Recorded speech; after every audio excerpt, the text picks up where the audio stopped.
years talking to people, I was scared because this is CEO, right? This is the boss. This is the senior level. This is the prime minister. And I gotta say, when I realized something, it was that they're also people. And when you keep telling yourself that they're also people, their experience is more than you true, their title may be higher than you, but they're all people. And I think when you kind of break that down, you'll be able to think of them and talk to them as people. I think that's, and when you talk about people, they want people that are humble. They want people to be friendly, communication. The fundamental stuff of humanity brings it back. So I gotta say, from my experiences, I was shaking, my hands were shaking, my voice was shaking, I was worried, I was ready to say wrong things. It all comes in true. And I gotta say, all those experiences are all natural. For me, I think that it just confirms I'm human. It confirms that I have feelings. It confirms that I am an animal with a human being with warm blood in me. So I'm just not cold cut, right, to that extent. So I think honestly saying, when you feel that, don't feel down, don't feel bad. Just really feel that you are human. And this is a confirmation of that moment right there. You can make mistakes, true. But if you acknowledge and realize that this is a reality in front of you, you will have more a sound mind and more conscious to kind of get things done and be more proactive to it. So honestly, I think it's a strength more than it's actually a backslash thing. So I think honestly, that's one thing. You will definitely meet hard people, and in reality it is. And the more mature or the more high percent they are, they're even more difficult to manage or communicate. But I gotta say, a lot of these expectations come from us and not them. Do you actually realize that? It means that we are scared because we think it'll be like this. So it's a pre-assumption. Oh my God, I'm going to the CEO boardroom. I go to the office. There's a private elevator picks me up. There are 2 security guards in front. There's secretary, etc. All these are building to that expectation of stress, right? But you think about it, you're just going up to an elevator, just being someone else that is more experienced. They are more wisdom maybe, and you have a conversation with them and you have to guide and advise them going on. So I gotta say, don't worry about all these nerve-wracking environments. Learn from it, to be honest, and like we experience that idea and saying that I'm also being a human being, and give respect to that human being as a human being, not a position as a boss, a CEO, but an actual human. I think that's really much fundamentally what I think about when I talk to senior level people and be able to deal with them. Second thing I thought about this, and this is very true. I mean, some of you may want to open an NGO or find funding or be able to pitch an idea, example. And I have pitched so many ideas and I've failed. I mean, people don't give me money, people say great idea, but they walk away as well. It's a reality of the fact that we will meet people who have different opinions, have different thought process going on. And I gotta say, you just have to digest it, listen carefully, and make it better each round. But I gotta say to myself is that some ideas for me, I have one idea right now that I've been thinking a lot about my HR company and my gaming company, and be able to make games that actually help train people in the long term. So I want people to kind of enjoy playing games, play games.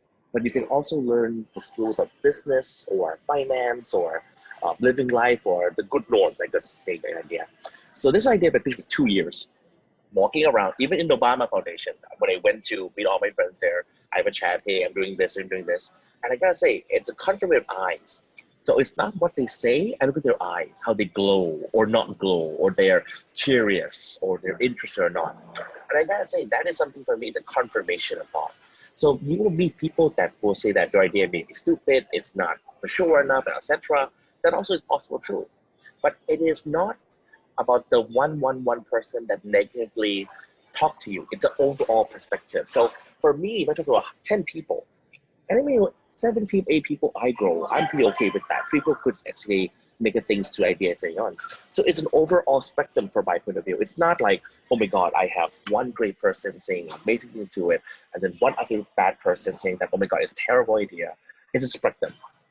And when you realize that spectrum, you actually will be more relaxed and less intense to yourself. I think that's something that I have experience on. Because people take on things very personally, like, oh my God, you're just, you talk about my core value, or maybe you are affecting myself going on. And I really feel that That's not true. I think in human nature, people divide between the work, the idea, and who you are. It's not whole in one portion. It's more divided. So for me, I think that you just have to really think about, for me, it's a confirmation. When COVID happened, and I gotta say, my business all stopped. But I had to pay salary for every person. I didn't stop. I felt that they had more difficulty. I had to give them support to that extent. But the COVID-19, people ask me what I'm going to do next. I tell people I'm not even sure. But I gotta say, one that COVID did for me is an assessment. It tested me if I'm strong enough. It tested my company. It tested myself. It tested my family. It tested everything. Your character doesn't come with the good times, my friend. Your character comes from the bad times. When crisis happen, ask yourself what happened to you. How did you respond to it? And I gotta say, for me, the experience I had with COVID about 5-6 months right now, it's been hard. It's been very hard. Finding work's been hard. Begging people for work has also been hard. Be able to pay bills and try to be a responsible person to pay those bills. Prioritization changes. But I gotta say, with all these experiences, it made me be able to sit down and look at myself, how I respond to things. And I gotta say, when you're happy, you're working active, etc., you do stupid things or do things without thoughts. But when crisis happen, you gotta do things smart. I think the word smart is important because you make yourself think more what you're doing now. Am I more considerate? Am I thinking more about where my finance go, or what's my business plan, or how do you save cost, example. All this comes in more environment of how to respond to things. And when that happens, I think you have to be able to really much deal with difficult people is dealing with yourself. How do you actually learn experiences like that and really be able to earn that experience and observe yourself and think about how do you want to be a better version of yourself. I personally believe this very much, is that every day I'm living today, I want to be a better version of myself. I want to be a smarter person of myself. And smart doesn't mean intellectual only, but smarter means living a life smarter. Living a life with a more strategic level, be able to think that should I go left, should I go right, and thinking through the process going on. You make mistakes, you could also step back and do it again if you want. But that's in my fundamental thought process that I have. But I gotta say, I love to experience things. I think COVID really made me experience things about the value of money, of having only a few, couple bucks in my wallet, example. I think this stuff really, really much makes me feel sad or stressful when paying bills, etc. But it also makes me stronger, saying that I don't want to feel this way again anymore. I want to fix this. I want to be able to go beyond that. And I think that for me as a person here, talking to you all today, I really want you to kind of sit down to observe yourself. Think about how does your life been for another 4 months, etc. How do you respond to things, right? Did you pass the test? Or what extent do you pass the test, right? What do you have to improve more? Those are going to be questions for you to think about a lot. And when you start communicating those things to other people, start sharing your ideas, sharing table by table, person by person, and giving opinions and discussion and sharing. The more you talk, the more you communicate, it builds your own confidence. That's one thing, but also makes you more resilient to a lot of things, to feedback, to people comments. So I gotta say, this is all practice. They'll be able to just have a chat. I mean, this could be environment of having wine, having beer, having a chat with friends. But the more you communicate out there, it builds you more confidence. And then you start to have this level of competence and strength, right? Because in some extent, when you talk to someone, you need to know that what you're good at. What are you personally good at? And I gotta say, that is a question that you have to take time to search. Sometimes it takes years, takes months. I remember when I was finishing college, I walked around the house. So in Thai, there's a practice. You have walk in a circle. And it's called a meditate walk. So you focus on a question, and you walk in a circle and meditate a little bit more, saying that, why was I born? I asked that question, why was I born? So I walked in a circle, and I keep asking that question. And that's it for one day. I just walk. I'm just gonna walk. And I found an answer to that question I liked. And the answer was that to do good to the land I'm living at. So it's about creating productivity, positive mindset to the land I'm at. I could be in Thailand, I could be in Myanmar, my friend colleague there, could be in the Philippines. I always try to do good as much as I can to the land I live in or am at going on. And then I ask myself, what do I like doing? I like talking, coaching, educating, teaching. And that's where my business centric came about. That's where my Talk Foundation was created to teach debate expression. And now 4,000 students of mine are now currently expressing democracy in Thailand, protesting some extent, in Thailand. So all this, I think, is a core value into you to ask yourself, what do you really like? What do you want to do? How do you want to move forward? That's a fundamental deep inside of you. I think when you have that and it's solid, you can really much have the confidence go out there. And whatever you say is sincere. Whatever you say, it's honest. You should say it's humble because that's the core that's in you going on. But I gotta say, it takes time. So some of you guys may find it now. Ask yourself simply, what do you love to do? What do you really love to do every day without denial? I mean, the exhausted moment, like you could ask all President Obama when after the seminar, the conference at night, we go out for drinking, having a chat until 2 a.m. in the morning, I still talk. I just drink and talk and guide and coach and communicate because I want to make people a better version of themselves. That's my fundamental. I could be exhausted, but when that mode comes in, I'm clicked. I'm powered up. I want to speak to that extent. So find that passion. It is an amazing feeling inside, and you want to drive it into that environment you have. So just a final note before we can do later on more communication, more questions if you want. I think one, definitely accept the reality. You will meet difficult people, and that's human nature. Don't worry about it. But two, he or she is a human being. Your parents are human beings. They have emotions. They have stress. They are worried, and all that emotional comply makes you analyze a person, and you will not get angry at a person. When I see someone shouting at me and be angry at me, I get hurt too. But I also think another way is that, what is he or she thinking? Why is she expressing this way to me? I try to empathize and think about and try to analyze how is she thinking that process. And when I do that, it makes me feel more that I can understand and accept that person more. So I don't really much think about the action that he or she did to me. It's more about what's behind his mind or her mind. And I try to analyze that extent. And then when you think about that, you look at people as human beings, they're all possible of emotion, and emotion bursts out. And when you control emotions, it's about maturity. Some people control emotions well, some people can't. I have people that are 50 years old that still act angry, to be honest. So maturity is something that it's not about age, it's about mindset and about yourself. So like I say, you could be young, but a mature person. So I'm trying to be that person that you have. 4, right? Don't try to manage your expectations. Right? Be able to, when you go to see someone in the boss, see senior level, see the person, etc. Things around you will build the environment for stress. The car he drove in, the place he go eats, how he dress, how he speaks. All these are combined as a social character to make you stress out. Relax and think about, go back to fundamentals. He's a human being, the person, has have a conversation. 4 or 5, find value. You have to be valuable in the conversation. Very important. Find that value. Saying that, you're honest, your opinion, give thought process. Just don't listen. A lot of young people that think that I talk to seniors, just listen. And don't, in your opinion, quiet, nothing at all. They want opinion as well. But be logical, be fair, be descriptive, explain, just not saying yes, no, yes, sir, miss, ma'am. No, it's about giving your question, opinion that way, right? And build that confidence you have.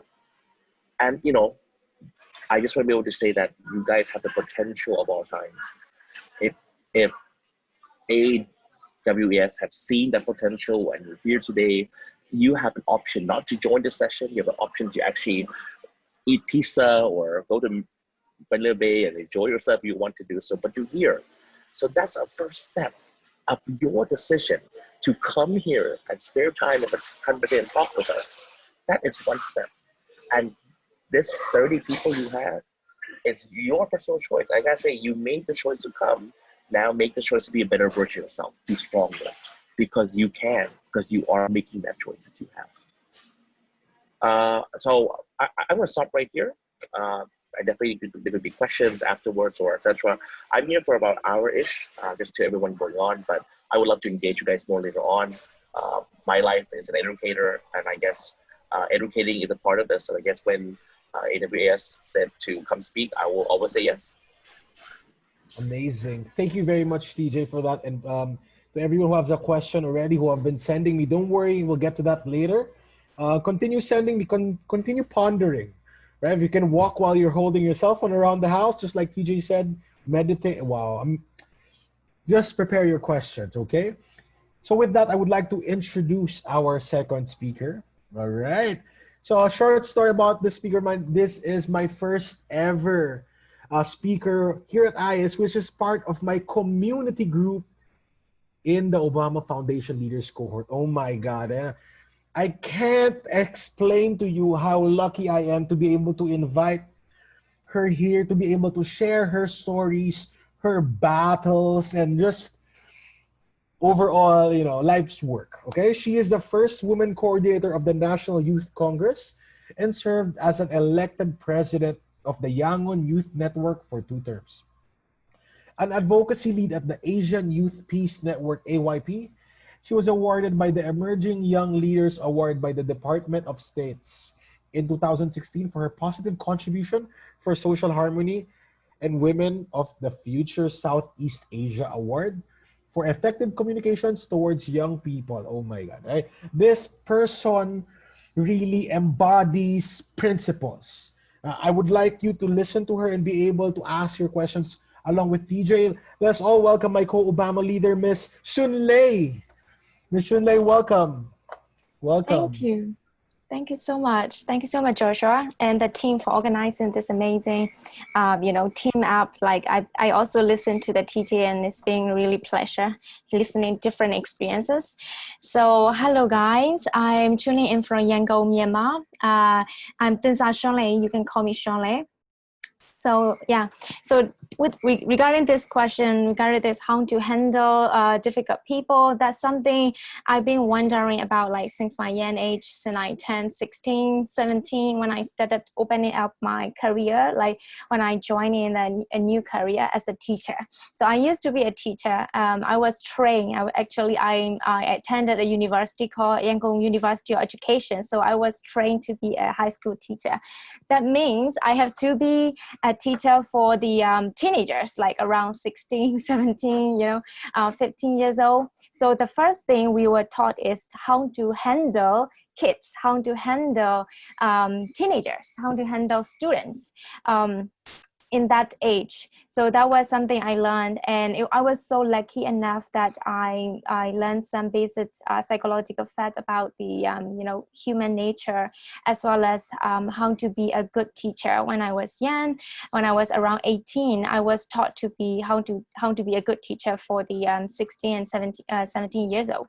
So we are like only 3 years apart, and I become a high school teacher when I turned 19. So I was handling a class like around 50 students. So I have to be a teacher. In Myanmar, teachers are highly respected. They were like put in a higher place, like they are expected a lot from the environment. For example, if you are wearing a uniform, make sure that you don't laugh out loud in public. So this is the kind of positions I was in when I was 19. So when I got on a bus, I need to be really careful with my behavior, manners, making sure that I'm a teacher. I deserve to be a teacher, So everybody is looking out on you, like checking out on you. Are you a right teacher? Are you a good teacher? Just by, so they will judge you from different perspectives. And so I've been having this kind of situations. But when I'm in the class, with the kids, I think if you know how to deal with the students, if you know how to deal with the young kids, it's easy for you to go through your life, how to deal with the difficult people. Because normally, young kids and students, they are unexpected and predictable, as well as they will be on their own, and they will be mostly, selfish.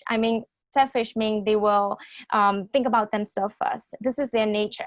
So when you when you grow up and when you deal with difficult people in your other different life, I think it's a good opportunity for me to learn from kids and students. So when I turned around 24, I joined in to become an activist. So this is such a change, right? Such a turning point for me. So why I become who I am? I was, since I was young, I'm a Buddhist, and I was taught to be tolerant, you know, kind and compassionate towards different human beings. And so this is my daily thing that I have to do. I have to be kind towards every, living things. And I also trying to be compassionate toward other different suffering. And then when I joined in as a teacher, I've been teaching different students coming from different background. For example, people, young kids, orphans, disabled young kids, and they came from conflict affected areas, like civil war. So civil war is stay there, and people, their parents were killed in the civil war, and they joined in the orphanage house, monastic school. So I've been teaching them, and I decided I can teach a lot of kids, like around 300 young kids a year. But if I can change a policy, if I can become someone who can influence the policy making, then I can make a bigger impact. So I decided to become an activist, because I had no other choice that time. If I want to be a policymaker, I was just only around 21. I can run the election, because to run the election, you need to be at least 30. Is by the law, right? So I can be a policymaker at the same time because of the laws. So I'm trying to be an activist more like it. So at that time, I realized I've been told by many people that I am difficult because I'm an activist. So when I'm asked that question by Joshua, like how to handle difficult people, I feel like the best way to do is maybe be the one first yourself. You yourself can be a difficult person as well, because how do you define difficult? What does it mean difficult for you? So that's the first question I might ask to you. What do you think who are difficult? How would you define in one word? Can you type it in the message box? What does it mean difficult for you? Difficult people.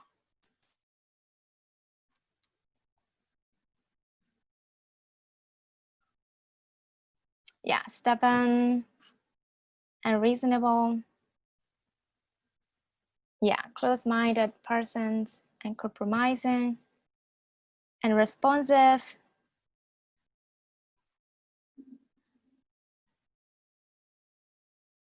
Toxic, dishonest, and cooperative.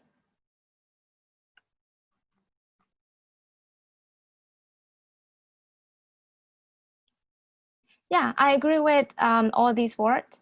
Not participating, not responsive, not cooperative. They will be on their own all the time, and they will not respond to you as you expected. And they are dishonest. And yeah, and compromising, close-minded means they are stubborn, and close-minded means they can be really hard to convince, and toxic, exactly. Oblivious. Yeah. Thank you for answering. I think we might have different definitions for what does it mean difficult. It depends on, your situation, your current situation, and your current experiences. So for me, in my mind, difficult people are like, quite similar to your definitions. Difficult people are mostly unpredictable. Unpredictable. Difficult mean, what does it mean difficult, right? Difficult to communicate, to pass your messages. So I feel difficult people are those you can't predict, you can't expect. They might be different at the back of you, they might be really sweet and cheesy in front of you. They will like you, they were sure that they will like you, but in the end, you will never know. And they will behave the same towards other people just in front of you. Like they will greet these people like very nice. At the same time, when they turn their back, then they will say something bad about them. So they're not the same face. So they are difficult for me. They're difficult for me. I think quite similar to you. Two-faced, exactly. Two-faced, yeah. Plastic people, like that means they are not sincere. They are selfish. They're dishonest, exactly. So these are the difficult people for me. And as well as difficult people, normally people define them as someone who makes you uncomfortable. So when you are put in that situation, you feel uncomfortable. That means you started thinking them as difficult people. So also they're not easy to convince. They are close-minded, and those kind of people. Yeah. Yeah, exactly. So in my whole life, I've been dealing with these people, that I can say that, because these people normally, in my experiences, when I find them, they are already in power. In power means they are in the government sector, they are in your daily life, they can be your friends, they can be on social media, they will like you, they will, say something good about you, but they will always judge you, and you will never know. Especially in this age on social media, you will never know that who they really are. Like, they will post good thing about themselves, but they might be deep down, they are depressed in their real life, that we'll never know. So the first thing I would say is, it's really hard to judge people based on the first impression, based on first impression, or based on social media appearances. People might be so depressed in the end, or so toxic in their real life, but they will be really good and nice on social media, or on your first occasion, that when you meet them, they're really nice and sweet, because everybody wants good impression. Everybody wants to be named, oh, he's nice, but in the end, what is it? So we can really judge people by those impression, or the way they dress themselves, or their appearances. So it's really, so that's what I learned in my whole life, that we can never judge people by their appearances or by their behavior at the same time. So for example, when I meet with a woman from the minority area, from ethnic areas, I've been supporting minority in my whole life. I help them, I try to help them raise their voices in my platform and everything. And then that woman still be judge me, still be critical toward my opinions, towards my different, speeches. And she will always come and talk to me, and she will always come and point out, like, this is not right, and that, like, being really criticize me. But in that situation, I can think, oh, she's so mean, she can't be like that. I've been supporting her, why she's being like that? So I can react that way. But at the same time, she's been criticizing me. That does not mean that she is a bad person. She wants to criticize me. That means she wants to make me feel, make me better. She wants me a better person, or a better version. So it's really hard to when you receive criticisms, people normally tend to just bash them. Oh, this is negative comments. They are toxic. So it's really hard to define, how to navigate them. But when they say bad things about, that does not mean that they are bad people at the same time. So in the end, that woman turns out like she faced a lot of struggle in their whole life. She lost her brother in the civil war, and so she has been having a difficult time herself. She's been really critical toward everybody, but she can build trust herself. This is what I learned, when I really talked to her for a long run. So I don't give up her. Even though she said bad things about me, I try not to give up with her, and I try to talk and communicate like all the time. And then I realized, and I found out that she has bad experiences. Also, she have different dark side, like she have faced a lot of struggle. So she can build trust with anybody. So that's reasonable that she can trust me for like 1 year, 2 years. She might need 5 years, I don't know, to trust a person. So this is the situations people might have. So it's really, that's kind of another lesson for me. Like, people might have different experiences in their whole life. So we can't really, bash them. So it's not easy for us to just give up a person just by one occasion, two occasion, just because they criticize that we can just, neglect them. They might have different, things that we can learn from them. And another one is all these difficult people, in the end, as TJ said, they are all human. They want recognition, respect, and in the end, trust. So that's something if we really have to handle these people, if you are put in that situations, you need to tackle them every day, or, you can't avoid them. So you have to find a way how you deal with them. So that's three things: recognition, respect, trust. I think that's something, if they don't give you, you can start giving them at the same time. So you can recognize they are wearing nicely, you say something good about me, good about other persons. You can recognize whatever they do, like good things about you or someone, you can recognize them, and you can give respect first, as well as you can trust them at the same time, if you really have to deal with them or if you can avoid them. So at the same time, difficult people, what types of people are they? I differentiate them between maybe two types of people. The ones that have behavioral problems. Behavioral problem means that it depends on their background, the way they were brought up in their family situations. These people might have families, problems when they grow up, and they are not given respect and trust, and it's easy for them to to be harsh on people. So this kind of behavior problem. And another one is difficult people. Another one is the difficult people who have critical. Who are critical means they will be straightforward to you. They might not feel hesitant to say something bad about you because they are being really honest, brutally honest about you or your behavior. They will just say things straight to you. They won't think about, how you might perceive, how you might feel. They will just go through that. And also sometimes they can be really critical based on their principle and their values, and they're not easy to compromise because they are really stand firm on their own principles. So I think these kind of people, sometimes some people I met, they have both of these behavioral problems, as well as they are so critical. They are so principled, at the same time they are so rude, and they are so they have behavioral problems. They are not responsive. They don't care what other things. So these people, so I think I mostly work with the second types of people in my daily life, because I become an activist and I work with the political prisoners. I work with the politicians, political activists, farmers, worker, student leaders, student, protester. So these are the people who are being critical. So they are told, like I'm told by our government, by the people in power, that we are difficult.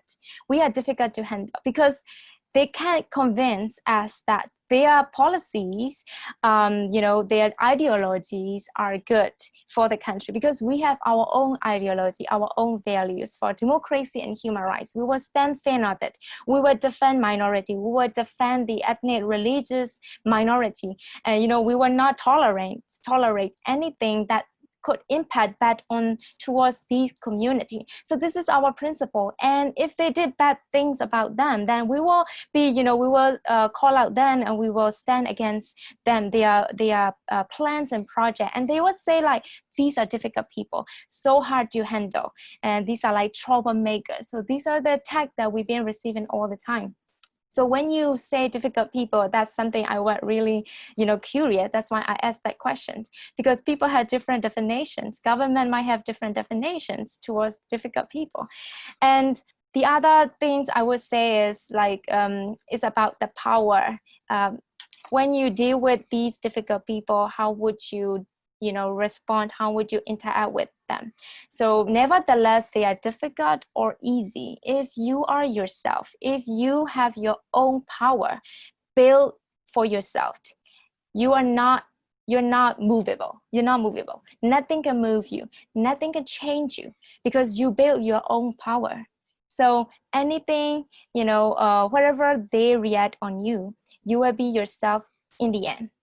So I would want to say about the power. you have your own power. You know, the power is a kind of an energy that can move you do something, or that can, you know, energe you to change your, you know, value, principle, or your behavior. This is a kind of power. So we have to be really careful with the power within yourself and the power around you that try to exert on you. So we have different power playing around us every day. Also, you are using your power every day. So I want to mention 7 different powers that we can use to respond. We can use to, you know, go through our life. So, like for example, when I became an activist, government and those people in power trying to exert their power on me by restricting my freedom of speech, by restricting, you know, our protest. And they will say, you should not say this, and then you will be charged, you will be sued. That's the kind of power exerted on me.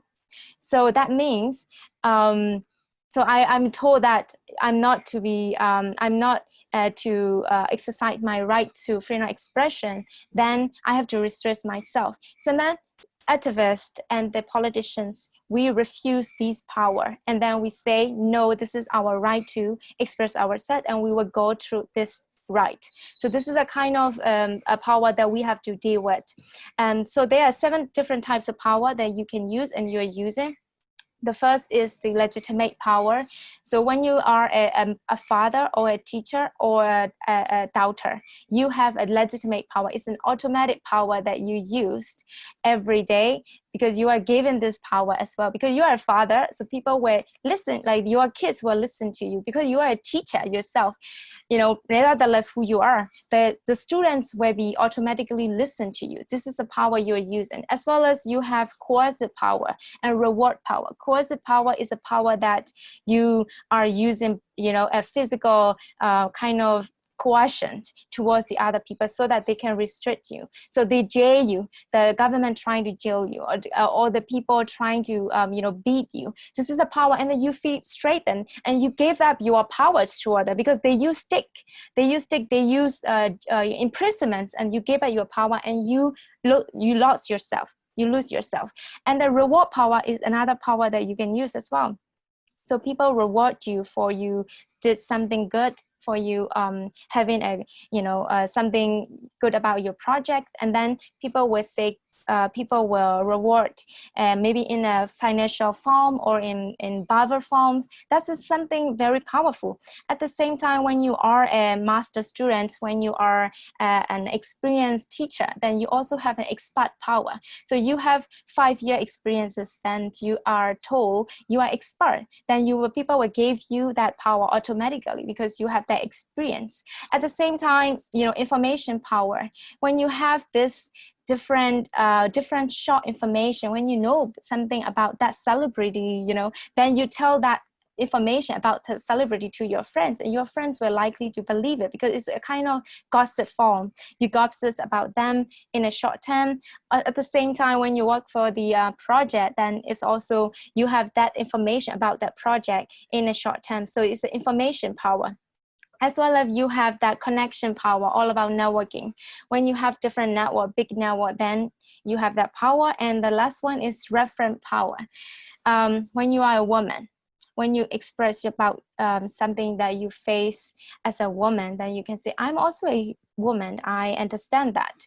When you are from that school, and I also attended that school, I can relate to your problems. So this is a kind of problem that we've been using all around. So when you understand how these power play around you, and how you have the power, you can be your own power first. And when you have your own power, you know, nevertheless, the other person is difficult or easy, you will be your own in the end, and nothing can really shake you, because you stand firm on your own principle and values. Nothing can break you down. And whoever that big organization or that big person, you will be stay with yourself, and you will hold your own principle. So this is the kind of sharing about based on my experiences. Thank you for the reminder. I think I passed some time. Yeah. All right. Thank you very much. Thank you very much. Thank you very much. IS leaders, please press 1 to show your appreciations to our speakers. Come on, make the 1 rain. Let's go.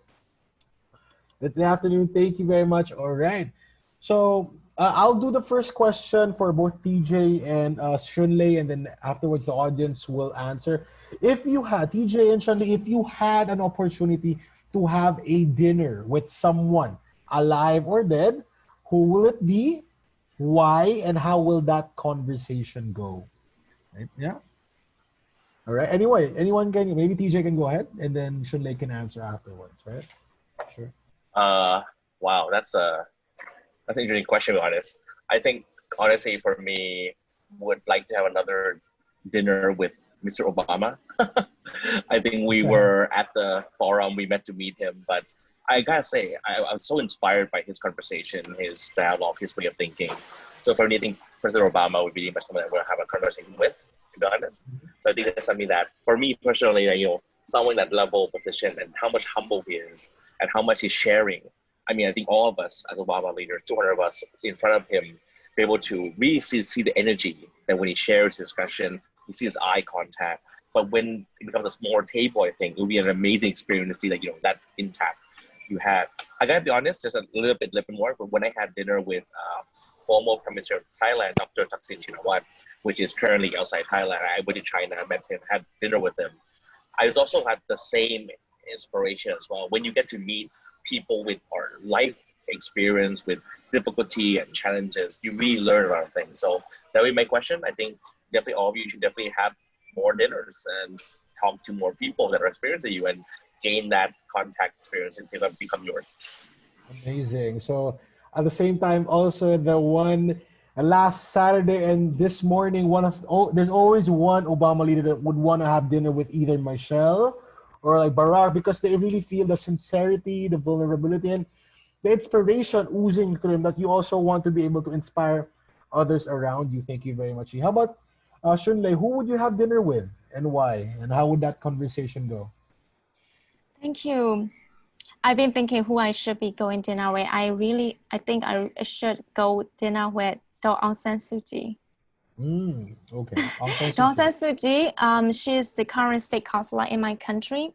She is the one I think difficult for me and for all of us, because it's really hard to predict who she is in the end. All these throughout 5 years, we thought she was someone, and now she is someone based on her positions, based on her current, behaviors towards the minority and the Rohingya, and also to student leader activists. I think I would definitely go to dinner with her because she is someone difficult, and I like that challenge. Also, it's really interesting. Whenever I met with her several times, whenever you are around her, you feel that power. She is so powerful, so influential, and she influenced throughout our whole childhood life. All of us. When even for president, for our current president, when he is around her, he began like a tiny, child, and he began like mama, me like sister all the time. So she's so powerful, and I think it might be really interesting for me to go and dinner with her, and we can talk. And she don't listen. She always wants to lecture people, and she always share her experience. That's good to listen to her, but at the same time, I think that would be so challenging for me to let her listen to a young girl like me. I think it would be super interesting. It's a kind of power check. And then yeah. Yes.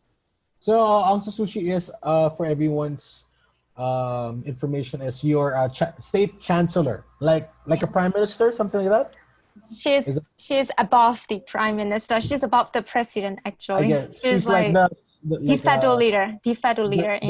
De facto leader. Yeah. Okay. Yeah. And she has really affected the whole nation. That's why you really want to have dinner with her again and ask her, be able to fix difficult people someone you believed in the past, and now someone that's different probably, or with different actions right now. Thank you very much for sharing, TJ and Shunlei. I want to call on in Ryan Mendoza. Ryan, everyone, a round of applause for Ryan. Please press 1 for him. He's our first time attendee right now. Sir, if you have any questions, go ahead.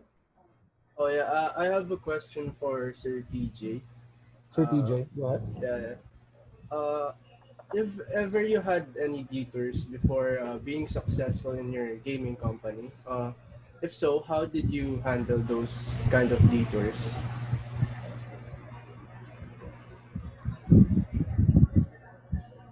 Can I have the question again one more time, please? Okay. Did you have any detours before being successful in your gaming company? Did you have any detours during in this gaming company? And what did you do to overcome these detours? Thank you for the question. I gotta say yes and yes, yes, yes. I gotta, the reality is that you will meet a lot of real people, a lot of fake people. Word fake means people that actually say that they know everything, they're in the business, they have connections and all these things. And the reality is that they don't.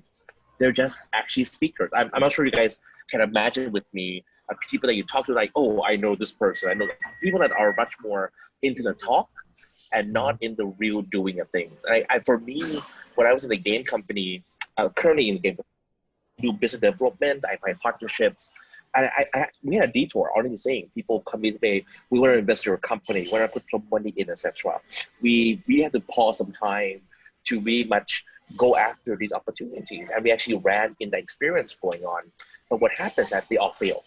People later on had different things to respond. So I gotta say, for us, example, we had to redefine the core of what we're at. And we want to make good games, good quality games, etc. And that definitely had this kind of balance between this business investment opportunity that we also need as well. But I gotta say, is it worth it to be able to run after these guys with a lot of them are fake? Like I think 90%, a lot of big talk. 10% is a real thing going on. So the experience of screening on what is real and what's not real. I'm pretty sure in any industry, gaming or in politics, I ran for office last election in Thailand. Currently, my party has the most seats, but we actually are in opposition. Same thing. A lot of real people, a lot of fake people, etc. going on. So I gotta say, it's about experience screening yourself on who is as real and not real, and be able to humbly kind of step back a little bit.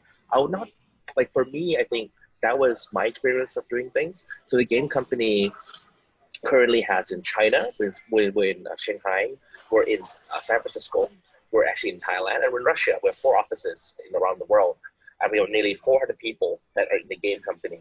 So at first, our company want to expand further, so we want to find more money, more investment, etc. I think that's where I've learned as well to screen things on what to prioritize and what to, because in one we only have 24 hours a day. So it's about that prioritization of things and be able to really make that judgment. I gotta say, I also make it as well.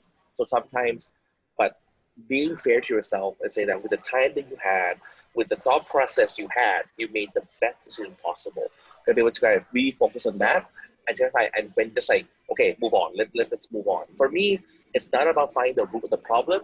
It's about finding solutions, moving on quickly, developing quickly, responding quickly to that.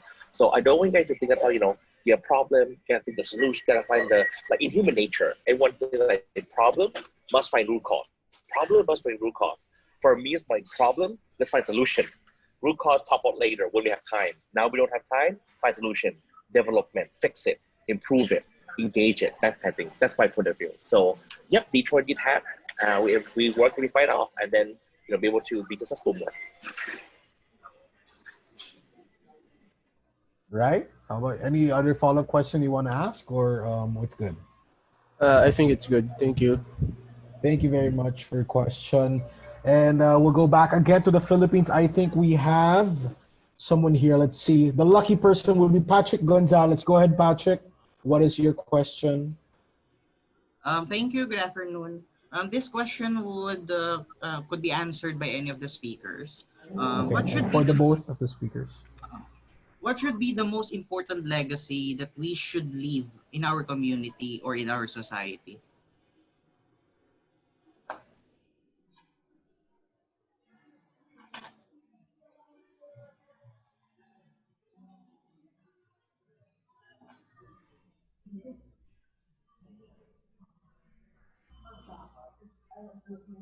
Thank you for the question. This is so interesting. What should be the legacy for this for our future generation that we should leave in this war? I think, you know, our world has different struggle, different challenges than the previous decades. You know, because every decade we have different struggle. Right now, I think the most difficult challenge we are facing, this generation facing, is how to hold accountable of the social media giants, because we are using it every day. And, you know, these giant companies are like growing with big data, and, you know, that can threaten our life in the next decades. So these are the things that, you know, a new challenge that we will never think we will face, and like even less 10 years ago, that's something we didn't know. So I think we have different, you know, challenges every decade. I think for our generation, it's really important for us that we stand in solidarity. There is no about borders. There is no border anymore, because everything, you know, we face and go across the border. What Facebook decide in India headquarter impact in our daily life, as well as the climate change, you know, all these things. What happened in Philippines that can impact in my country, in Myanmar. And also what happened in Thailand. Currently there is a student uprisings, and all these inspire people in India, inspire young student in Belarus. Those kind of things is connected. I think the solidarity we should be more united as young generations, that we stand against racism, against like oppression, against violations of our basic right. So this is something I think we should leave as a legacy, is as our generation to our futures, younger generations. Thank you, Ms. Yunlei. So for me, about legacy, personally, I gotta say, I think everyone in their life should definitely be able to identify what legacy they want to create. I think if all of us today, 30 people, create just one legacy, it means that a positive note up until, you know, life ends, and continue that story of going on as a legacy. This is an amazing opportunity so that it can happen. For me, I think the legacy that I want to be able to put forward, I think is the agenda for me, is to really give people equal opportunity to grow and be successful. With the social norm we have, because I'm in business, right? I'm in education, I'm in gaming sector. I see a lot of people don't have the opportunity to really much be successful because they are judged by education, they're judged by where they're living at, they're judged by different things. So I really want them, we want the world to be less judgeful and be more mindful in people being different, being unique to that. So my point of view is that about giving people the competence, the skills, the confidence, like similar to what AYES is doing, and really much trying to help people say that they can really progress and move forward and have that skill. So for me is that when I pass on to my legacy, is be able to inspire people to know that they are strong, they can be competent, and they can be successful, etc. that way. Because I think for me that I keep telling people that this generation right now may not be able to fix that much. Political problems, protests, government right now, even it's hard to see progression within 3 to 5 years maybe, because of different things going on. But I'm trying to see the next future, the future. So example, maybe younger generations or high school kids, etc. kind of see that in, so they kind of can go beyond this. So I'm trying to make a world or the future of a world that is for the next generation, so that it's kind of like ready for that. So it's kind of like, you know, when you kind of want to do it right now, but your future and your foresight is not ready. I'm trying to fix here, make this foresight ready, prepared, so people can go up there like, you know, we're here ready. So for me, I'm trying to leap a bit more. A lot of people working here right now, right, on current situations, a year and a half right now. I'm trying to leap a bit more, saying that I'm trying to prepare people over here so that we're ready for this environment. I think even COVID, what happened, ask yourself this question: did you pass the test for this COVID? Were you able to really fight emotionally? Were you able to be competent enough? Would you be able to, does your company or your business or your family, how was it? And don't say, and don't feel bad that you may think that you didn't so well. I think a lot of people didn't so well. Companies are all closing right now. So, and a lot of companies that we hear about, even big firms in the US, are closing right now. So it means that it's not you being judged that you failed. Everyone is also failing. The question now is that who can bounce back? Who can recover?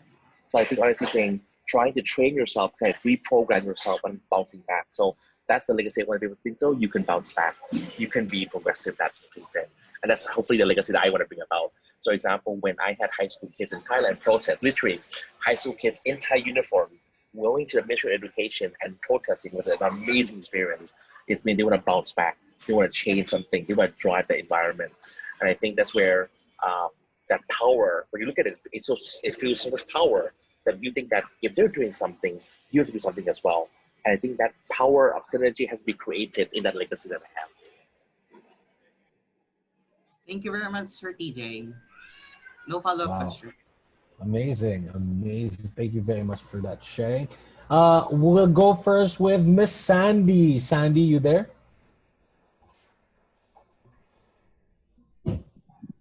Hello. Good afternoon to our speakers. My question would be,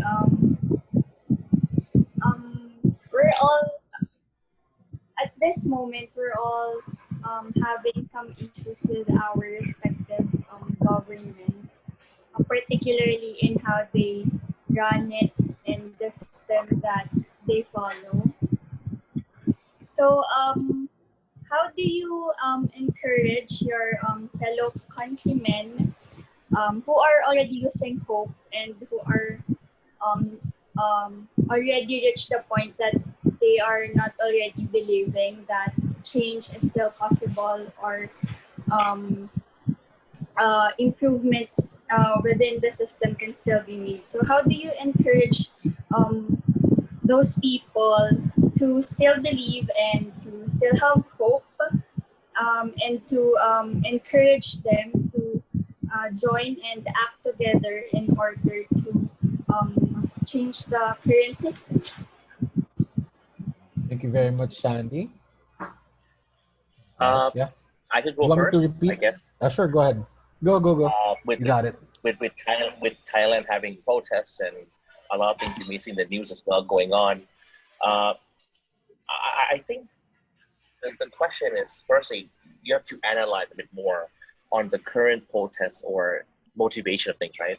Because if you think about it, protests right now in Thailand, maybe only 100,000 people that is in front of you in the actual site, but there's nearly millions of people online watching that protest, engaging that, inspiring them. So I think fundamentally in human beings, hope is something existing in every person. The question that how do you blossom it? How do you create up together, right, to that extent? So for Thailand, it's a bit different. I think we have hope, but then we were pushed down so much for 5-6 years with the current regime, etc. I think with that environment, but then when you are pushed down and you have financial benefit or freedom to an extent, you're pretty much okay. Some countries may not have so much freedom, but have a decent life, right? So they don't have much protest. What we had was that when people was pushed down 5-6 years, improvement of the economy was bad, government bad, social was bad, people had difficulty to survive.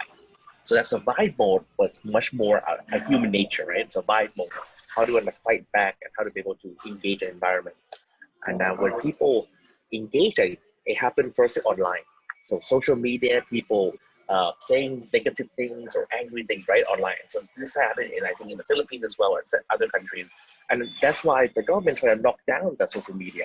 And that's why I think exactly my colleague from Myanmar said, a lot of these social media companies actually try to knock things down, of how to control the flow of information, etc., trying to block news, etc. But even so, at the end of the day, people try to find a way to get around it, right? That's where human nature, survival, became so essential. How we want to get these things, etc. So for me, the first part of this, how do you want to block them up?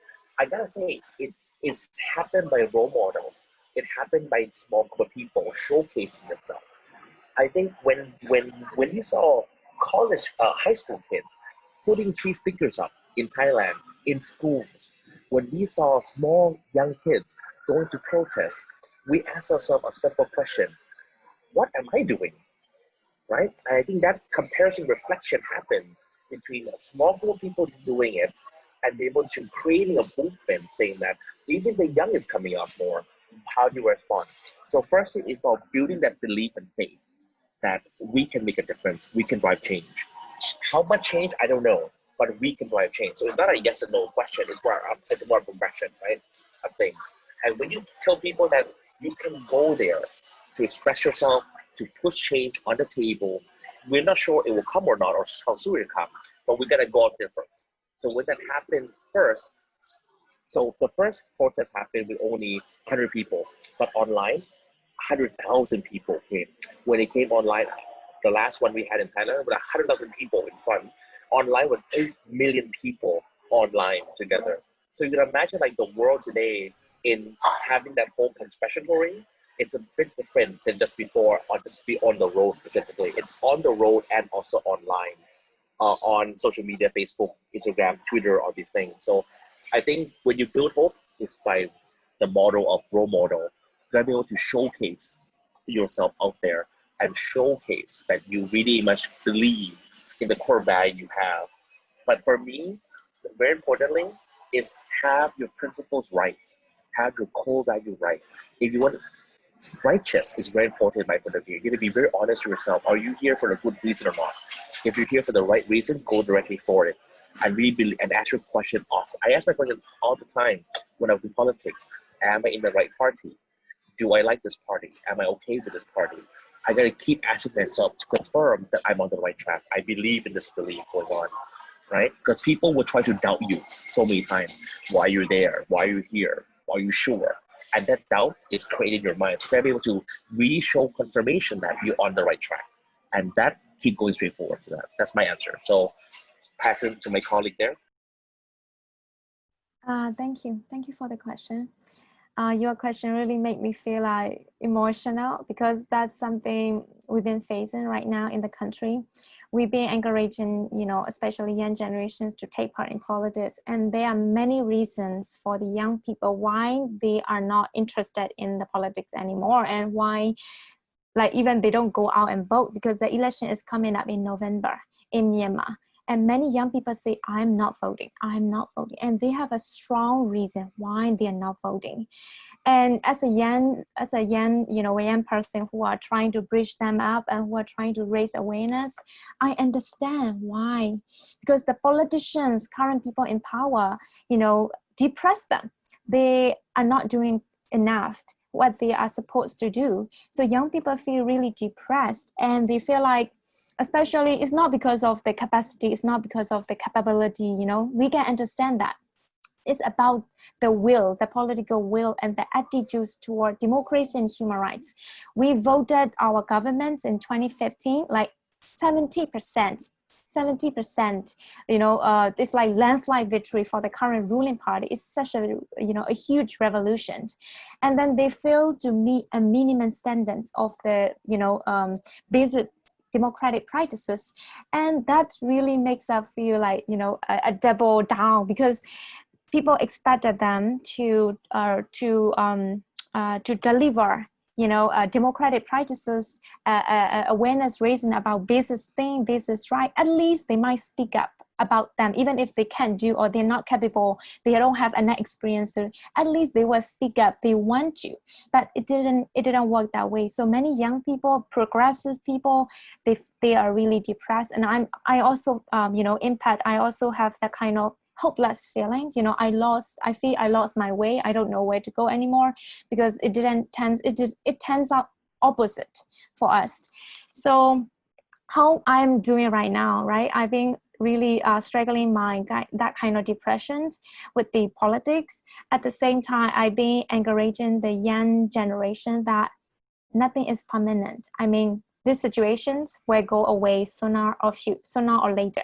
We are the ones who will have to pave our own part because future belongs to us. I mean, next 10 years, these people in power, they are like around, their average age is around 75. We are the youngest country in the Southeast Asia because our average age is around 27. We have the youngest population, but so we belong to the future, even next 10 years, you know, so we can decide by doing what you believe in right now. So you have to act right now. You have to act like how you want to see. You need to be democratic in your family life, in your family, within your friend cycle. You can be a democratic leader first. So just, you know, we decided not to talk about these leaders anymore because they are invalid anymore. So we, as the young generations, we talk about ourselves, what we need right now, what we have to learn, what we have to. So this is the way that I've been trying to, you know, encourage people to believe in change. But change step from yourself, from within yourself. And by changing ourselves first, we are creating a new generation, a new Myanmar. So in the later run, in next 10 years, it will be completely different. So we have to be persistent by doing what you believe in doing. Sometimes your advocacy might not work in the parliament. The parliament will reject you, neglect you, but that won't be the same all the time. We will change it. So nothing is permanent. So, you know, if we believe in what we are doing and persistence, then we can actually impact. So that's how I've been encouraging other young people, you know, in a country like that. Thank you very much. Thank you. Sandy, you have any follow-up question or anything you want to say? No follow-up questions. Thank you very much, Sir Amazing. TJ and Ms. Ru. Thank you. We have a question. Let's make it a bit fast. We have Miss Paula. Paula, are you here? Miss Paula Ranyola. Good afternoon, ma'am and sir. I just wanted to ask, like, since we're talking about difficult people, how do you respond to people who undercut your success and hurl insults at you in the guise of jokes?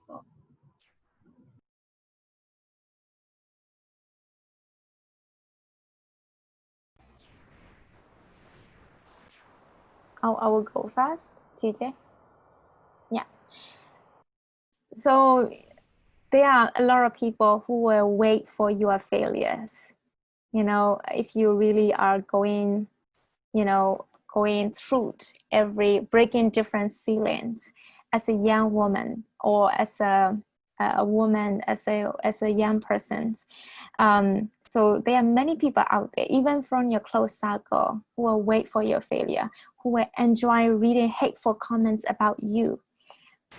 And it's a kind of human nature. I don't know, like people fail, like they don't want. So if we want to be extraordinary people, like extraordinary, kind, compassionate people, we have to break that behaviors. We want to be, you know, we want people to be better, you know, as the young generations. If other young persons is successful, other young persons are successful, that's good for our country, that's good for our community. It might not good for you because you hate them, but it's good for the community. Then, you know, that's the way I think we should, you know, train ourselves. We should check our ego every day. Why we don't like them. So that's the way that we can, you know, build that society. So when they indicate your success, you know, in different means, you know, by comments, by different discrimination, you know, based on your appearances, sexual orientation, everything. But as I said earlier, nothing can really define you, but you yourself define yourself. You define yourself, you define who you are. You might be sad a bit, but their comments are invalid at the same time because it's not about you and it's not true about you, because you know who you are and you recognize your own success, you respect yourself, you have built your own self-esteem. Then nobody can say bad things about, nobody can undercut your success, because you know you criticize yourself. So for me, I criticize myself more than anybody else. You know, before anybody criticize me, I criticize badly about myself. And I have to realize what are the real things that I did really bad. You know, then I also give suggestions to myself. So if I have criticized enough myself, anybody around me who criticize me, they can really make me feel bad because I criticize myself first. So this is the way I fit myself. Yeah. Thank you. Amazing. Yeah. Just look at yourself first, right? So TJ, go ahead. So for me, so I look at this, right? The reality is when you ask a person, other person, why are you saying negative things or pushing me down? You will never get an answer you want. The reality is that he or she doesn't know or doesn't care or just gonna bash you out there. My point of view is that you can't, human nature is that you can't control that person. You can control yourself. I think that's an obvious fact. And the obvious fact is that you can start analyzing one, why you think that way, and two, confirm is true or not true. I always think there is reality of fact of truth in that, more or less. So it may be how he or she communicated or told you using bad words or negative emotion. So for me, trying to break it down, saying what is the emotion, what is the fact. And I think that's how my mindset works between trying not to take things personally and really thinking that, okay, is she saying true? How much true? What is real? What is not real? And really learning from that process. So for me, I'll be more like, okay, thank you. I just kind of leave it that way and really digest it in my mindset because there's no point to find a reason on why you do this to me.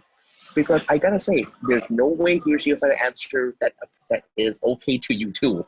So like I said before, he or she's a human, you're a human. You can't control him or her, you can control yourself. Simple logic. You can control yourself, how you want to learn from this experience. Be mature, grow up, be logical, be fair in that context. So for me, I try to separate emotions out and be fair to my judgment, logically saying. I think that's important to me that I don't take things personally into my heart. Means I criticize, you can say so. I may get emotionally inside because because I'm a human being too. But I break it down saying that, okay, is she real? Is it a fact? Is it okay? Is it an opinion? And then I also confirming with other people I care about as well. So kind of like, I may care of this friend and I ask them that, do you also see the same thing for me? I get feedback that I want feedback. And so that's for my point of view. But I also think in reality it is, there are different kind of way of coaching, another way. In the older generation, and I'm also in, and maybe my boss, my senior are in, they bully, they want to make us better. Have you ever had that experience before? Between older people that try to force you things, or say things to you, and they want you to be a better version. So the intention is good, but the action is bad. So you have to realize that what is the intent, what is in their heart and mind to doing that, and how are they doing it, and what's the outcome. So a lot of people may say bully you, say bad things to you, but it's weird. Their intent is to make you stronger, better, right? But then the outcome is that I'm hurt. I'm not even stronger. And I think that when you break it down, is that some things are intentional by heart, some is actually by action.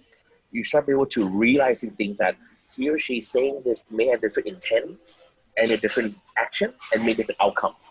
And when you break that out, you learn about a lot more things. So don't take it as all, break it, analyze each part, and that maturity will help you out.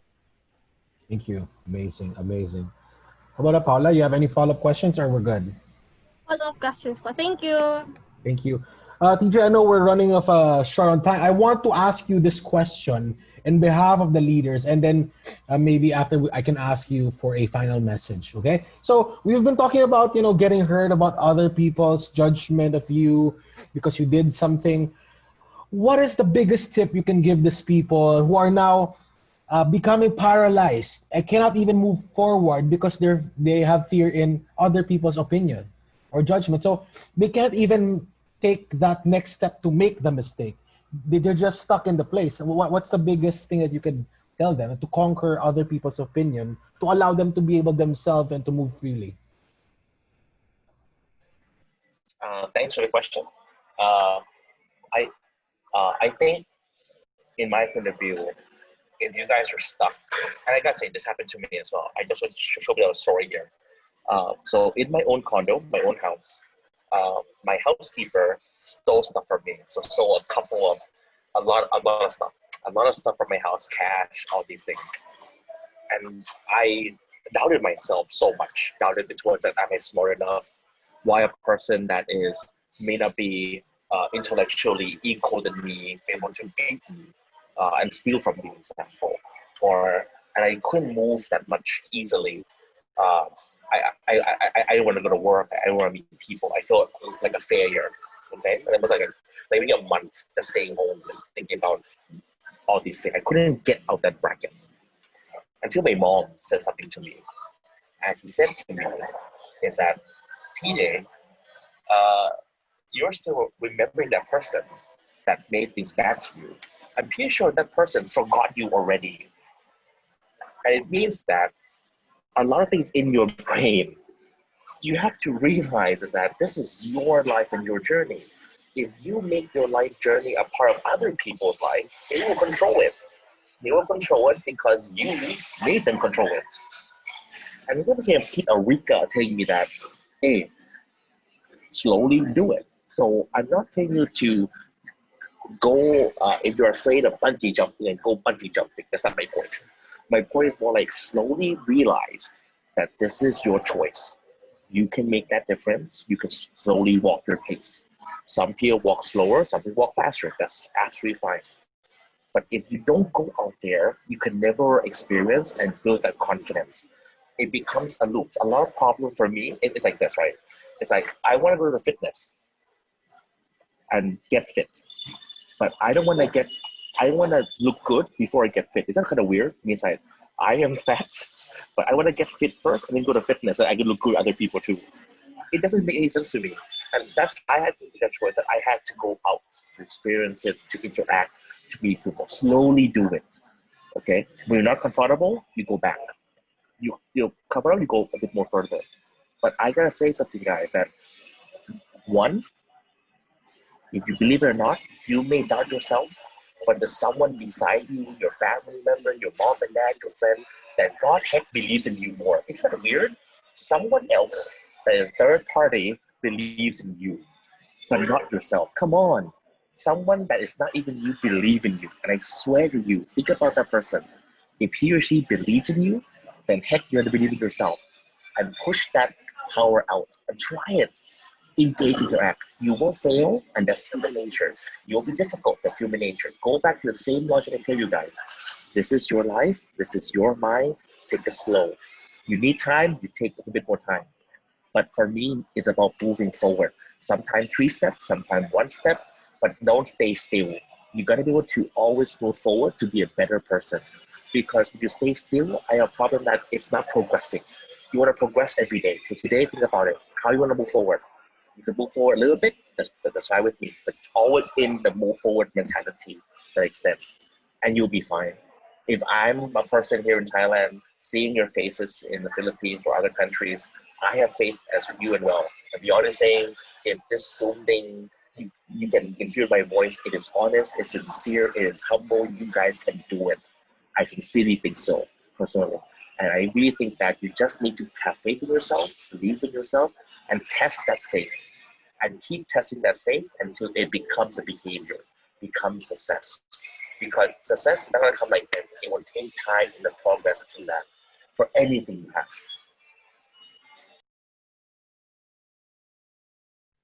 Thank you. Amazing tips. Wow, thank you very much, DJ, for sharing that. Sometimes you just gotta move forward and just do what you need to do because you chose to do it, right? And not live in other people's lives. Just live your own, make your own decision, and I think that's a really good central motivation for someone moving forward. DJ, how I know you're in a bit of a rush. How can the leaders be able to get in touch with you if ever they want to collaborate or they want to ask something? Would you mind dropping some details, maybe? So I will definitely pass on my email. I could also do, we can do a, take my Facebook if you want, you can do a chat later on if you do so. It could be a one-on-one thing is fine, or even so, if AWS want to do like a small coaching thing, get people to have a chat for an hour maybe, or 30, 40 minutes, that's so fine with me too. I have no problem. I'm here, I think, as I said again, my purpose in life is to serve the people and make good into the land I'm in. And I guess with the visual world being, the land is everywhere. It's not Thailand anymore, it's everywhere now. So take my time, have a conversation. You know, I'll have my coffee. I hope you have your coffee, and then we have a conversation. We talk about it. But we'll just take it step by step, group by group, person by person, until you have confidence. So I'll definitely, let's see, I'll type in my email into the group. I'll also add my Facebook, and just have in touch. Okay, no problem. And then, you know, let's try to do another session together. It could be a smaller group of people, more one-on-one, or a small coaching group of people, etc. Okay. Thank you very much for dropping by. Everyone, please press 1 to show your appreciation for Sir TJ. Come on, guys. All right. Thank you very much, TJ. And we're very happy that you joined. Thank you very much. With that, we'll continue on with the moment. Miss Shunlei, here's a question for you, right? What would you say would be your greatest treasured memory in terms of your activist or teacher career? Your treasured memory. The most memorable, things that in my life, based on the activisms, I think it was when I organized the peace protest in 2018. That was recent. And that time we were so under pressure, under pressure from different sides. The first pressure is from the people itself, from in the civil war, because the civil war is in the northern part, in Kachin State. Civil war is there, and civilians, they were trapped inside the war zone. The two armies fighting against, and the people, civilian, were trapped inside. Nobody dared to go and try rescue them. So we were pushing the government, the civilian government, to rescue them, and also to ask the military to stop offenses towards the ethnic army, and the ethnic army also to stop defenses. So this is a thing happening, and the people in Kachin State, they themselves also organized a big protest. The young people, like thousands of people, join in. But it was different, because the people in that area protest against their own people. It's something not strange, because the people, they are suffering. So that's why they protest against it. But people in the urban area, like in Yangon, a city, big city, we don't have civil war here. People don't really care about civil war happening in the far northern part. They don't really care, because it's happening almost every year.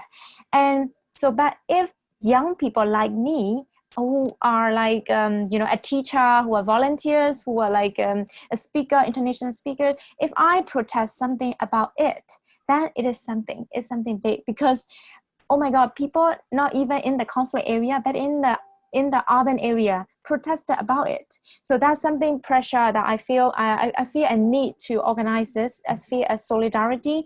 I need to be in solidarity with these people in the Kachin State. So I decided to organize this.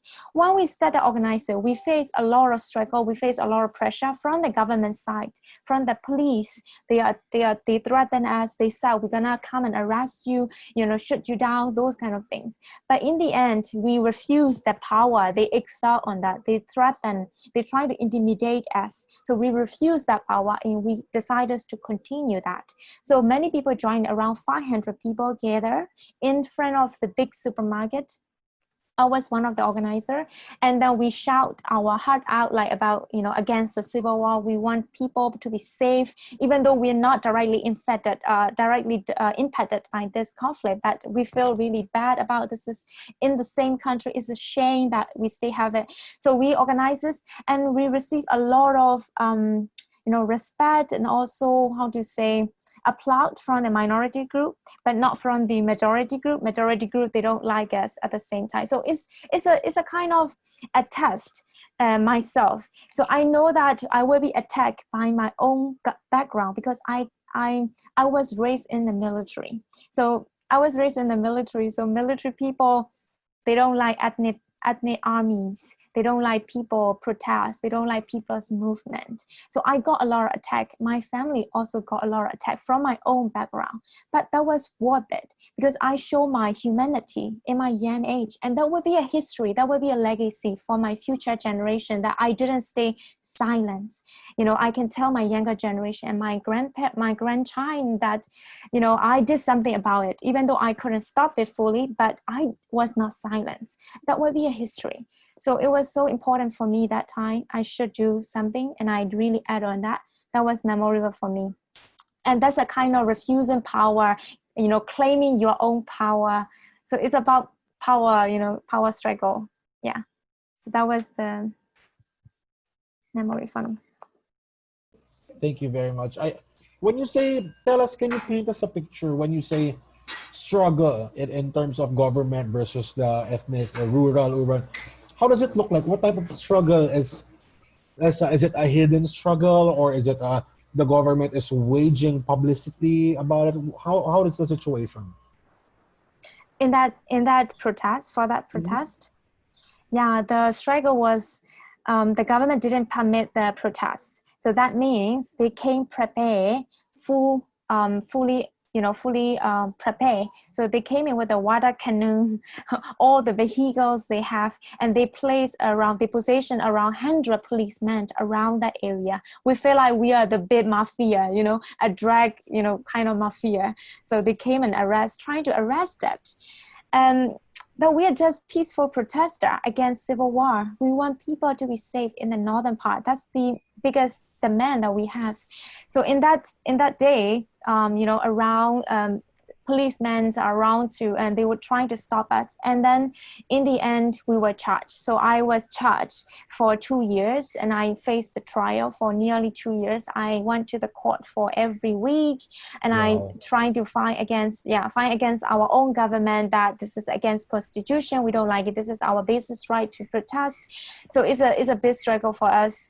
At the same time, we got not just offline threat, but also online threats. So our picture were, you know, misused and abused. As a woman myself, as someone from military background, our family itself being shamed and named by that majority people.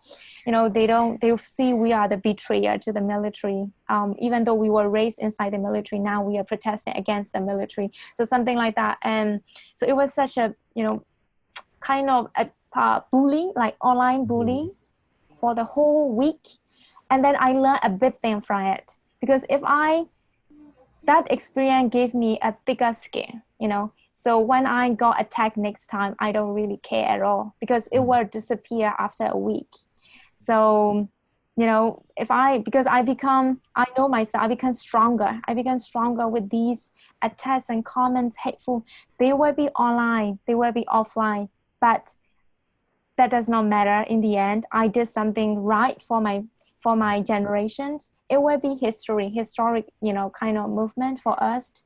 So we were so sure about it. So we don't care the other different negative things. We care about positive thing that we impact.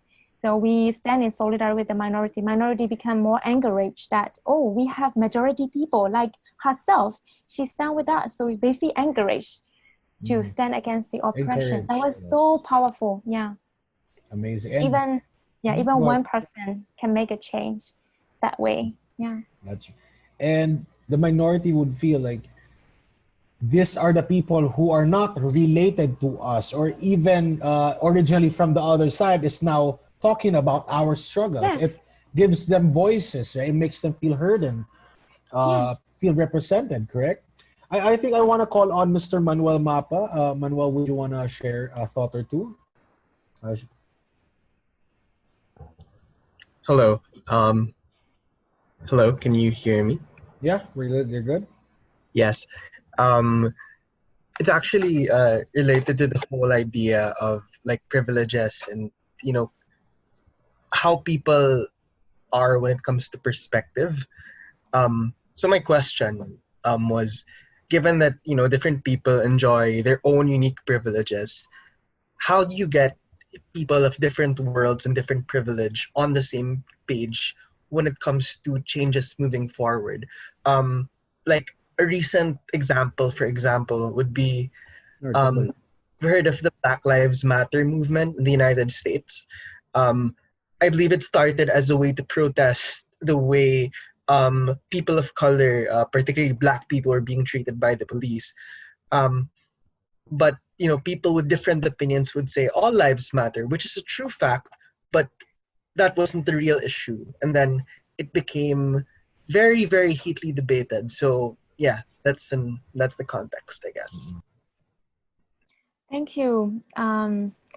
Thank you. I think that was really a heated debate in Myanmar as well, not about the Black Lives Matter or White Lives Matter. Those things happen even in US. So it was, but in US, we can see a lot of large populations standing against the racism. So they understand why Black lives matter right now, because the Black lives are in danger, right now. That's why they prioritize Black life first. If brown lives matter in next decade, they will stand for brown life. They will stand for, red light, whatever, so that's we understand this correctly. But in Myanmar as well, when these movements happen in the country, we trying to, relate to that movement. And we also lead a campaign called Don't Call Me Kala. Kala is like racial slang in Myanmar. That define that Kala. When we say Kala, that means they are Indian descendants. They are having a dark skin, having a beard, and Muslim people. Normally they say it. And when people refer somebody as Kala, that means it's like they discriminate them. When people being called Kala, they feel really uncomfortable because they feel like they are so minor, they are so small, not educated, poor, and dirty. So those kind of definitions is around the whole world, around the whole country. So we organize this kind of campaign, and as usual, we got a lot of threats and attack because this slur is being normalized in our daily life. It's even used as a name to refer to some objects. It's really hard to say why this is racist. People don't really get it.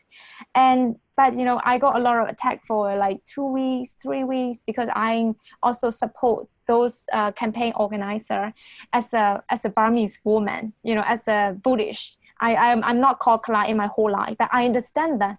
So people don't really like another third person standing for the marginalized people. They don't really like it.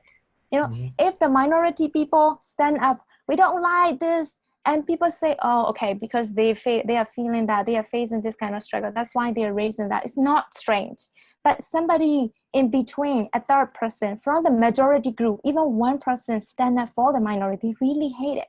They don't like it because that will make a change. That will make an impact. So I think, as myself, I just lead by example. I don't just say I really stand up for the minority, and that will, kind of pave a way that other majority young person can also do the same. I'm still good. I did it. I got a lot of attack. I'm still winning. I'm still good. I'm successful. I mean, that's how I try to, of course, I got a lot of attack, and that sometimes make me feel sad, but, I'm okay because I get used to that. I already built my thick skin. So I'm okay with different comments, and that make other majority young people to, walk the way like that. So this is how I've been dealing with. Thank you. I guess as a follow up too, because coming from positions of privilege too, and given that a lot of minorities don't have the platforms, they aren't able to vocalize their thoughts like this. How do you get from being that bridge, I guess, from like minorities on one side and the other people of privilege who might be challenged or might have their benefits challenged if you fight for the minorities? How do you get them to realize that it's in their interest also to fight for the minorities? So your questions, can you make it short? Can you make it brief? Oh, I'm sorry. How do you get these people to want to help these minorities out too? Oh, given how given that they're also in positions of privilege. Yeah. So how do you get the people just like you who are part of like, you know, better society to speak about this minorities yes, yes. How do you encourage them? is really, really difficult. Really difficult. Really difficult because they were not in that position. They don't really have to care as well. And if they really care, they will be right rather than they will lose their chances. I'm sad to say that even within the Obama leaders, Joshua, within the Obama leader, President Obama was saying for Myanmar, he gave an example in Myanmar when he gave a speech towards the Obama leader. He gave majority young person have to stand up for minorities, like in Rohingya in Myanmar, you know. So he said that. I was so, you know, I was so pleased, and I was cheering it loud, and I was saying to BBC in my country and media channel, Obama said that. Obama mentioned about Rohingya. He said he encouraged, you know, majority people like me to stand up for minority like Rohingya. That means he is approving what I'm doing is right, you know. So I was saying that to BBC media, and that BBC published that stories, and I got a lot of comments from the fellow Obama leaders.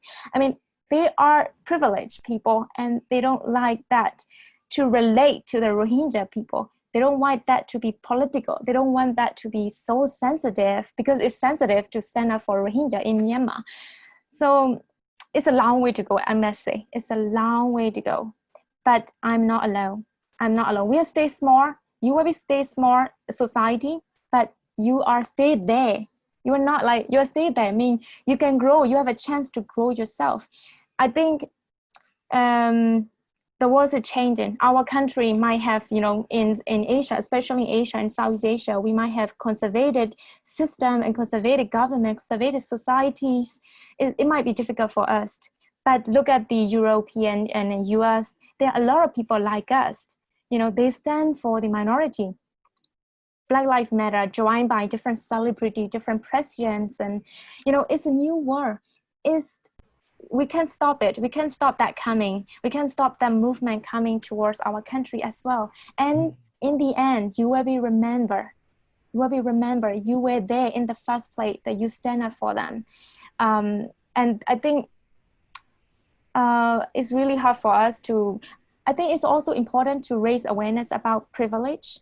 When people realize about their privileges, how they are different, they were born in different society, they were raised with different privilege, then they will be aware that they will not misuse these privileges. We should start with the younger generation. So for example, I just organized an Under 30 dialogue, because I'm a TV host at the same time in the free-to-air TV channel. I organized this kind of topic, like minorities, voices against, you know, voices about the privileges. So we organize this kind of TV show, and we just raise it, you know, just keep on raising awareness about different privileges. That's what we can do now. Yeah. Amazing. Thank you so much. Thank you so much. With that, Shunli, thank you very much for coming here. I would like to ask you how can they be able to reach you if they have more questions, or they want to collaborate with you in the future, to get in touch? Would you mind dropping in how they could reach you? Yeah, sure, I will. Amazing. At the same time, I will also leave the floor to you for a bit for your final messages and encouragement to our young leaders who are trying to make a change or making a difference in their societies, in their communities. Yeah, so my final remarks. I'm really happy to be a part of this conversation. I'm not really good in, you know, speaking about those soft skills. I usually talk about activism all the time. So that's really important. Soft skill really important for us right now. I think we cannot please everyone. That's something in the end we have to remind ourselves. We cannot please everyone. If you want to please everybody, sell ice cream. Even ice cream may not please everybody. And you're not exception in this world. You're not exception that you're not exception that you will not receive any bad comments. You will get it anyhow, anyway. So we need to understand that. But But at the same time, when we are open-minded towards different opinions, you welcome them because you already built your own power. You have thick skin to receive. You have a strong skin, strong mind to receive any opinions. They can shake you. So you will differentiate what kinds of comments, what kind of opinions are they, as TJ has explained. Then it's easier for you. And you receive these comments, these hateful comments as your source of power, turn them as opportunity. When I receive a lot of comments, I started thinking that, oh my God, they raised my engagement. That's like, because, the military, they have a strong system to silence us. They have a strong system in my country because we military stay in power in different institutions. They have a different teams to comment bad things about activists, and wherever we raise our social justice. All the fake accounts will come into you and they will flood you, with all the different fake comments. But when you differentiate them, all these comments sound similar. They have the same word. They will copy and paste. They will make you shut down, and they feel like, oh my God, I'm really bad. Many people are hate for me. But this is a kind of a system. They know you and they track you. They exert their power on you and you refuse it. You refuse. I don't care. I don't care those comments, and you keep shining. You keep going. And that's something they feel threatened about it, and they can't do anything about it because you own yourself. I think that's the last remark from me based on my experiences. Amazing. Thank you. I guess, Facebook trolls and fake news are a pandemic all over the world. So be careful of what you let it hear, because in reality, what it's supposed to be what you feel inside and show, right? And don't let other people's comments or even this fake accounts try to put you down, right? So thank you very much. With that, I encourage everyone to please turn on your cameras so that we may take this picture. Also, at the same time, okay, please answer your feedback forms. Go ahead, Nigel, with the photo taken. Hello, yes. So, okay, everybody's turning their cameras on. Last call. So, we'll be taking 2 takes. So, the first one will be in 5 seconds. And in 1, and in 5, 4, 3, 2, and smile. Second one in 1, 2, 3, 4, and 5. I heard someone taking a picture from the cell phone. All right, very good. Thank you very much once again, everyone, and reminding you guys that we have our very first AYES game night tonight at 7:30 p.m. Philippine time. So it's going to be so much fun, and we encourage everyone to go because it's our first ever time where we could bond, bring your juices or your food, and we just have a good time, okay? With that, thank you very much. Do have food? And yes, please bring your snacks, popcorns, and even some, sweets that you want to take in. With that, thank you very much, Shunle. Once again, everyone, please press 1 to show appreciation to our speakers. And hopefully we can bring them back again. Thank you very much, Shunle. And please don't forget game night, 7:30 p.m. Philippine time. Go ahead, Nigel. You got the floor. You'll just have 30 more seconds before the room will close. So say your goodbyes, and thank you, Shunli, for your time. Goodbye, everyone. And of course, please don't forget to fill up your assessment form. Yes, we'll see you later. Bye-bye. Thank you. Thank you, everyone.